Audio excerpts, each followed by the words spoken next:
President-elect Donald Trump met with NFL greats Jim Brown, Ray Lewis, as well as members of his National Diversity Coalition on Tuesday to discuss issues impacting African-American communities. Both players praised Mr. Trump after the meeting. Hall of Fame running back Jim Brown is here this morning, along with the head of Trump's National Diversity Coalition, Pastor Darrell Scott. Great to have both of you gentlemen here this morning. So what was this meeting like? Tell us what you talked to Mr. Trump about. It was a fantastic meeting. We talked about helping people, and we're offering our services to do that, and particularly African-American people that are poor and, you know, not uneducated to a certain degree. And he was very amenable to the points that we made. What made you think he got it? Well, he's a very dynamic personality. And he's also a very friendly, comedic type of individual. So when he said that he was in, that's what he meant. Because basically he will say what's on his mind, and he will tell you the truth. So I felt very good because of his reception of what we brought to the table. So if someone criticized us for being with Mr. Trump, it's that he has the power of that office. And when you meet him, he's a very personable person. So I was very happy and very proud to have had that opportunity, and for him to give us that opportunity to present things that I've worked on most of my life, because I do work for the underprivileged people in this country.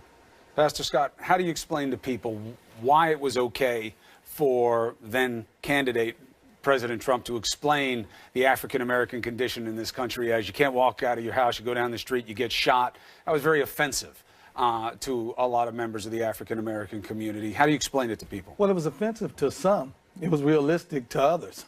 And he was almost prophetic in his declaration, because not too long after he said you can walk out into your community and get shot, we had Dwayne Wade's cousin suffered a fatality. And so, you know, he's almost prophetic, and what he was saying was the potential exists. And when Donald Trump said, when President-elect Trump, when he said, what do you have to lose? What he was really saying was, give me a chance, give me a shot. I'll prove myself to you. And as part of his ongoing commitment to the African-American community, that's what led to the meeting that we had with him on yesterday. He wants to be proactive, not reactive. And so why wait until another person is killed, another riot erupts? Let's get on, let's get someone. Let's address this and tackle this problem now.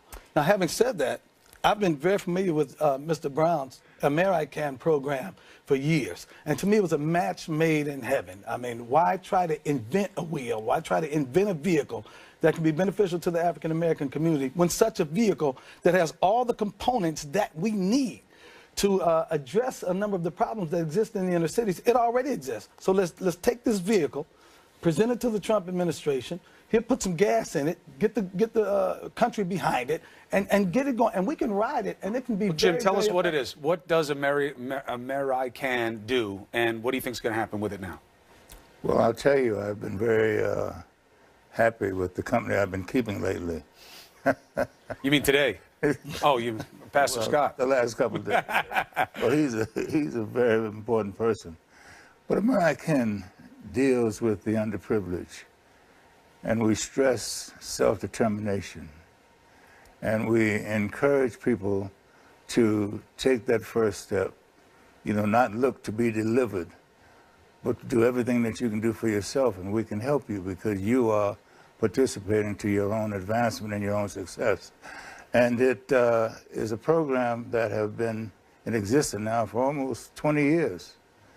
And it has been very successful because it teaches the responsibility of self-determination, which means that you are not looking to blame anyone for your plight. You're not playing the victim role, but you're getting up off your butt and you're applying yourself with what you have to apply to yourself, but then you can be open to what we can do for you.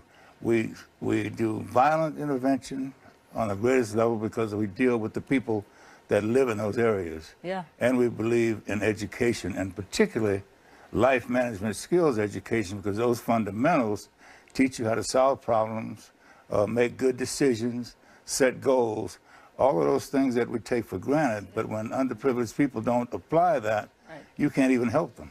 On the point that you just made about you've been very pleased with the company that you've been keeping lately, yesterday you said something that got a lot of attention, and maybe you want to clarify it. You said, I fell in love with him because he really talks about helping African-American, black people, and that's why I'm here. People thought that you meant Donald Trump when you said, I fell in love with him. What were you talking about? I was talking about my partner. I was talking to the man who got us together, the man who's been the catalyst, the man who has represented.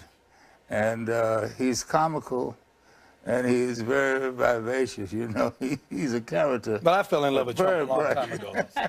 There's a lot of love You going around will take the here. love. Right. But I think he's a great personality. Got it. So the big concern you're going to have is to see what the president actually does. So what we'll do is President-elect once president, 37 days from now. So we will stay on the policies and we'll keep the conversation going to make sure that the most important part happens, which is the actual actions on the ground where it matters. He's a man of his word. He's going to get behind this program, and this program is going to make it happen. And he's going to be behind it to support it. But do you have any concerns about his cabinet? It's not, you know, the most diverse cabinet. In fact, it's the least diverse cabinet thus far. Does that worry you at all? Well, see, you are here doing your job, and your job is to do exactly what you're doing.